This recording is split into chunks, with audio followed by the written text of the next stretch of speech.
Okay, let's talk about the ups and downs of Ratchet and Clank. God, I'm going to have trouble even remembering after that last fight. So, there are several things about this game that impressed me. This game is from 2002. I historically hate games from this era. Anything from 96 to 2006 is hard for me to enjoy because the camera, the controls are, it's not the graphics, I don't care about that. It's the camera, it's the controls, it's the gameplay mechanics, it's all of that early 3D bullcrap that makes games from that era hard to play. I expected fully to be frustrated all the way through this game because of that. I was not. This game is extremely, impressively ahead of its time when it comes to camera control. Just the controls of the character in general. The gameplay is smooth. It's the combat is satisfying. It's all there. Honestly, the whole package is there. This game plays like it's from 2015. 2016. It plays very, very impressively. Yeah, the graphics are, honestly, the graphics for 2002 are pretty incredible. This game must have been some serious shit when it came out in 2002 because the graphics are excellent for the time. And again, the way the game plays and controls and the way you can manipulate the camera, it's all very current. So that was all very impressive. The level design is excellent. Honestly, you know what it felt like? It felt like I was playing the 2016 game, which is the only one of these I've played other than this. But just de-resed with PS2 graphics. There are some exceptions to that, and we'll get to that in a second, but for the most part, it's there. So I really, really was impressed pretty much across the board with how fun this game is. There aren't a lot of boss fights, but the ones that were present were a lot of fun. I really don't have a ton of negative stuff to say. However, there are a couple of things that I do have to say that I really hated. But most of the game, 95% of the game is fucking fantastic. Even in 2024. Well, 2025 now. Alright, nitpicks. Let's get to it. The Clank levels are not very fun because they're super slow. You don't have access to all your fun stuff. I'm gonna turn this down because I don't really care about whatever the post-credits whatever is in this game. I'm so done with it. We'll get to that in a second.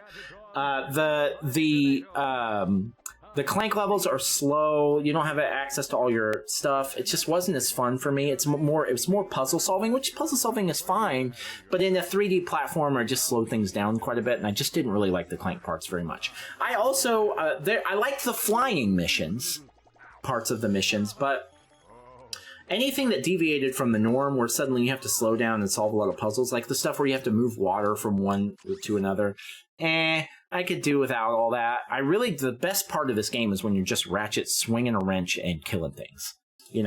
That's when the game is at its funnest. I appreciate they took some big swings, and they took some big swings. The weapon variety in this game is incredible for the time. That's, I guess, what the game's all about, is like all these different weapons that you can use, but it's super, super impressive. But I did not like the Clank parts. I didn't like some of the slower puzzle parts.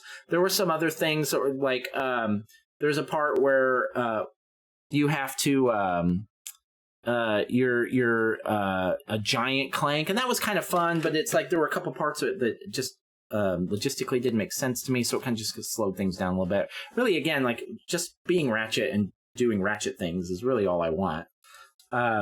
Clip that. And there was the other issue was the final boss. The final boss took me hours to beat, and it wasn't necessarily because he was hard or had a really tough moveset. His life bar took literal hours.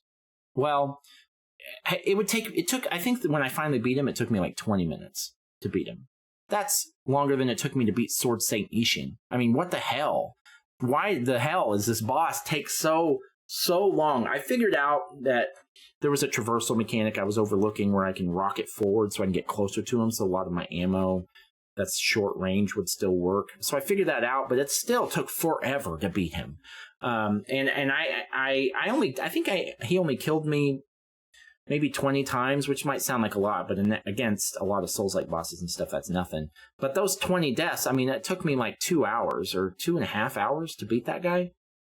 I think it took 2.5 hours to beat the final boss. Looking back on it now, I'm gonna think of that as like one of my favorite boss fights ever. But in the moment, I really hated it. I guess now that I'm thinking about it, it's more of a plus than a negative because it was an epic boss fight. And I think part of it was just I was just bad, but I didn't like some of the backtracking that you had to do, which that's not an objective complaint, but that's just a thing that I don't really like to backtrack. And there were a couple other little things, but honestly, I mean, the game is incredible. The game is super, super, super well made for 2002. Are you kidding me? Now I can't wait to play the rest of them. I'm really interested to play the rest of them now, and that's exactly what I'm going to do. But not today, because we've been playing for 4 hours, and I'm going to stop. So, all right, last order of business. I really, really had fun with this game. I'm glad I decided. I'm glad I kind of decided at the last second to play it. I'm glad I did. All right, last order of business. This is on PS Plus, and we're streaming it or whatever, but we'll still go through the Ratchet & Clank. It's been fun.